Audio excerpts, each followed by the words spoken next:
सण सवाष्णींचा, महिलांच्या आनंदाचा. संक्रांतीच्या दिवशी सुगड पूजा कशी करावी, सुगड पूजेचं महत्त्व हेच आपण आजच्या व्हिडिओमध्ये बघणार आहोत.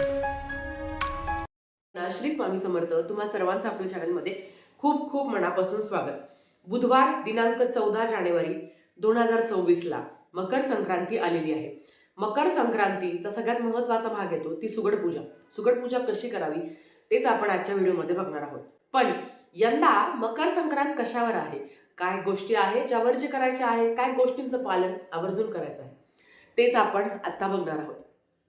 सगळ्यात आधी तर असं म्हटलं जातं की सूर्य जेव्हा मकर राशीमध्ये प्रवेश करतो तेव्हा आपण मकर संक्रांती साजरी करत असतो. सूर्याचे पुत्र शनिदेव यांना भेटण्यासाठी ते ह्याच दिवशी जातात आणि ह्याच दिवसापासून तर खरं उत्तरायण सुरू होतं. सूर्य मकर राशीत प्रवेश करणे ही ज्योतिषशास्त्रातली अतिशय महत्त्वाची घटना आहे असं म्हटलं गेलं आहे.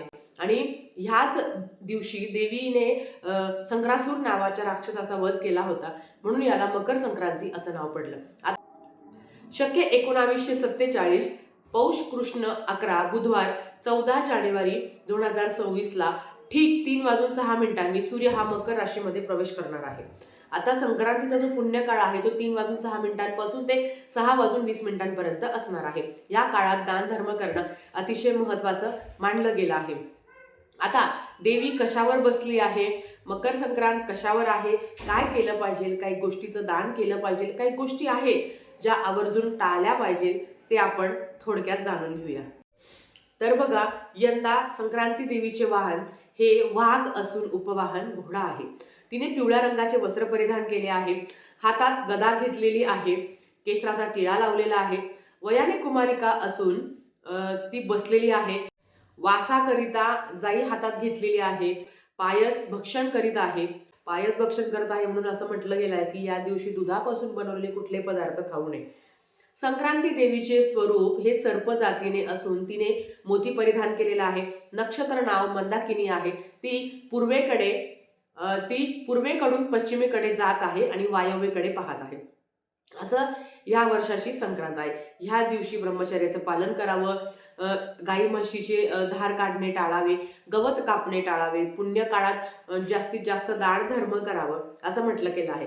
मकर संक्रांतीच्या दिवशी दानाला अतिशय महत्त्व आहे. त्याच्याच बरोबर संक्रांतीचं अवचित्त साधून आपण हळदी कुंकू सुद्धा करत असतो. असं म्हटलं गेलं आहे की ह्या दिवशी जो काही दान करत असतो त्याला सूर्यदेव नंतरच्या जन्मात त्याच्या भरपूर पट दान देत असतात. म्हणून यथाशक्ती यथावक्ती जेवढं होईल तेवढं दान करण्याचा प्रयत्न करावा.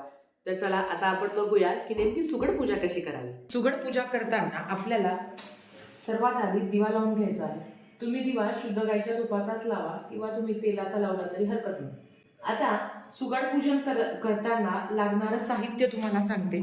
तर आपल्याला प्रत्येक सवाष्णीचे 5 असे बोळके किंवा ज्याला सुगड म्हणतात, काही ठिकाणी याला खण म्हणतात, तर हे तुम्हाला 5 बोळके सुगड किंवा खण हे तुम्हाला घ्यायचे आहे. आता याच्यासाठी जो काही वौसा आपण घेणार आहोत तर तो कुठला आहे ते तुम्हाला सांगते. सुगड पूजा करताना जे काही सामान लागतं, या सुगडामध्ये जो काही खण, ह्या खणामध्ये आपण जो काही वौसा भरणार आहोत तर त्याच्यासाठी आपल्याला काय काय लागणार आहे. तर आपल्याला हरभरे लागणार आहे, त्याच्याचबरोबर बोरं लागणार आहे, गाजर लागणार आहे, गव्हाच्या लोंब्या लागणार आहे आणि वाटाणा आणि आपल्या ऊस लागणार आहे. सर्वप्रथम आपल्याला पाट आणि चौरंग अंथरायचा आहे, त्याच्यावर लाल वस्त्र अंथरायचं आहे आणि खाली तुम्ही रांगोळी काढू शकता. त्याला मी सुरुवातीला इथे दिवा लावून घेतला आहे.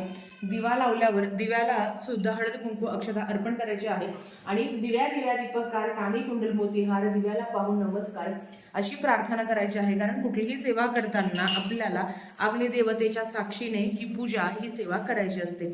आता प्रत्येक स्त्रीचा आपला स्वतःचा एक सवाष्णी असेल तर तिने 5 सुगड खण आपल्याला पूजायचे असतात. तर आता मी इथे 5 सुगड, काही ठिकाणी याला खण म्हणतात, काही ठिकाणी याला बोळके म्हणतात, काही ठिकाणी याला सुगड म्हणतात, तर हे आपल्याला 5 बोळके घ्यायचे आहे. आता कोणी काळे बोळके घेतं, कोणी रंगीबिरंगी घेतं, कोणी ह्या पद्धतीने लाल बोळके घेतं. तुमच्याकडे जी पद्धत असेल ती तुम्ही करा. आता बऱ्याच वेळा अशा कमेंट्स येतील की ताई आम्ही जुनेच बोळके वापरले तर चालेल का? हो, तुमची इच्छा असेल तर तुम्ही वापरू शकता. पण तुम्ही नवीन बोळके आणले तर अतिशय उत्तम, कारण हे जे वाण आहे तर हे सुद्धा आपल्याला दान करायचं असतं. आता हे प्रत्येक जी सुगड आहे तर त्याला आपल्याला हळद कुंकू लावून घ्यायची आहे. याच्या मुखाशी सुद्धा आपल्याला हळद कुंकू लावायचे आहे. या पद्धतीने 5ही सुगडांना आपल्याला हळद कुंकू लावून घ्यायची आहे. खरं तर संक्रांती हा सण आई जगदंबेचा असतो. प्रत्येक सवाष्णीचा आवडतीचा सण असतो आणि प्रत्येक सवाष्णीने आपल्या नावाच्या 5 सुगड पूजायच्या असतात. मग तुमच्या घरात जर 3 सवाष्णी असेल तर तिने आपापल्या नावाची म्हणजे आपली अशी 5 म्हणजे तुम्हाला 15 सुगड पूजायची असेल तर प्रत्येकाची 5 या पद्धतीने आपल्याला सुगड पूजा करायची. सामान सांगितलं. सर्वप्रथम आपल्याला गणपती बाप्पांच्या मूर्तीची स्थापना करायची असते. कुठली सेवा करताना सर्वप्रथम मान हा गणपती बाप्पांचा असतो.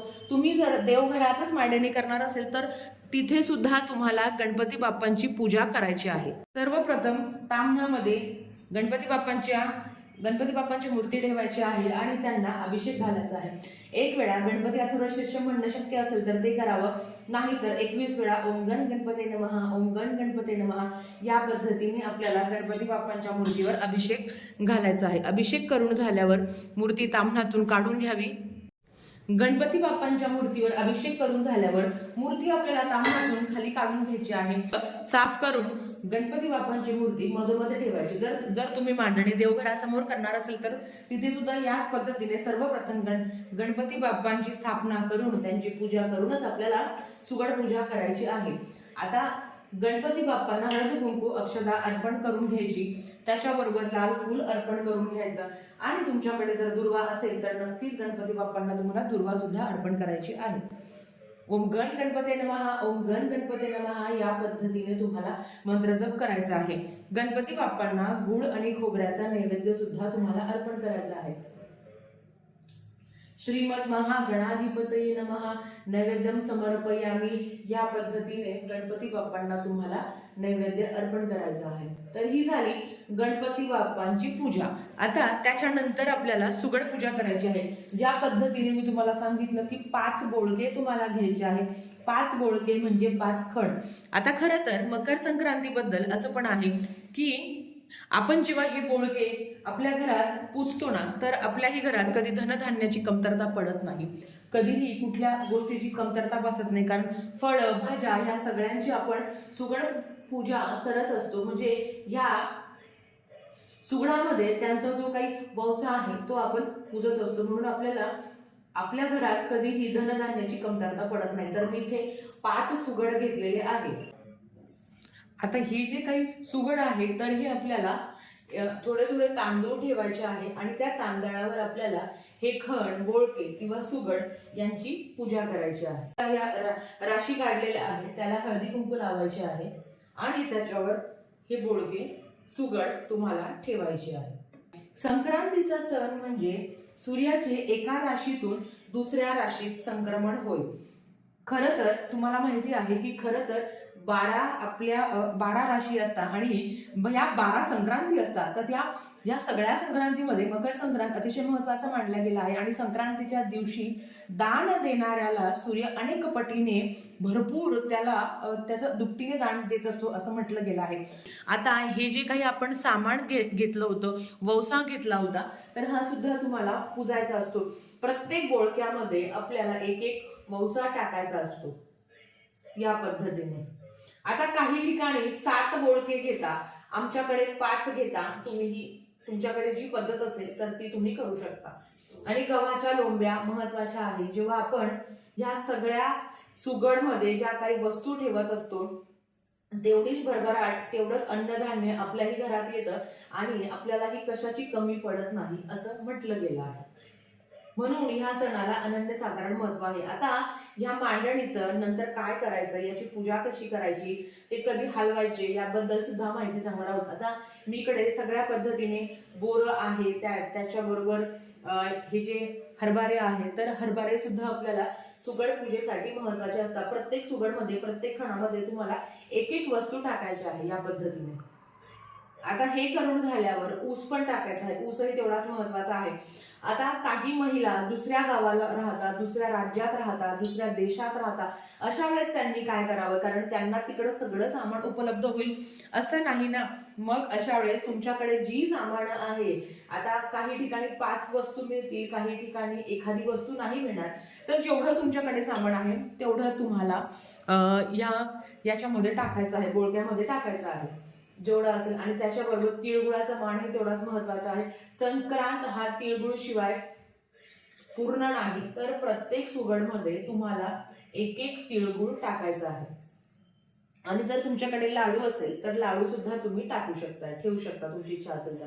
आता हे झाल्यावर आपल्याला ह्या दिवशी सुगड पूजा करून झाल्यावर आपल्याला तिळगुळाचा नैवेद्य दाखवायचा असतो. आणि खरं तर संक्रांत ही सुगड पूजेशिवाय अपूर्ण आहे.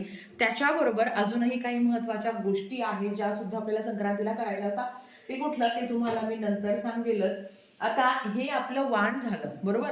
आता नेहमी असं आपण ऐकलं आहे की आपलं वाण नेहमी झाकून द्यावं. आपण जेव्हाही आपल्या जावयांना वाण देत असतो तेव्हा ते झाकून देत असतो. आणि बऱ्याच वेळा असाही शब्द वापरण्यात गेला आहे की आपलं जे वाण आहे ना, तर हे कोणाला दाखवू नये, झाकली मूठ 1.25 लाखाची, तर वाण कोणासमोर उघडं करू नये असं सुद्धा म्हटलं गेलं आहे. तर ह्या वाणाची पूजा करून झाल्यावर प्रत्येकाला परत हळद कुंकू लावायचं आहे, प्रत्येक सुगडाला.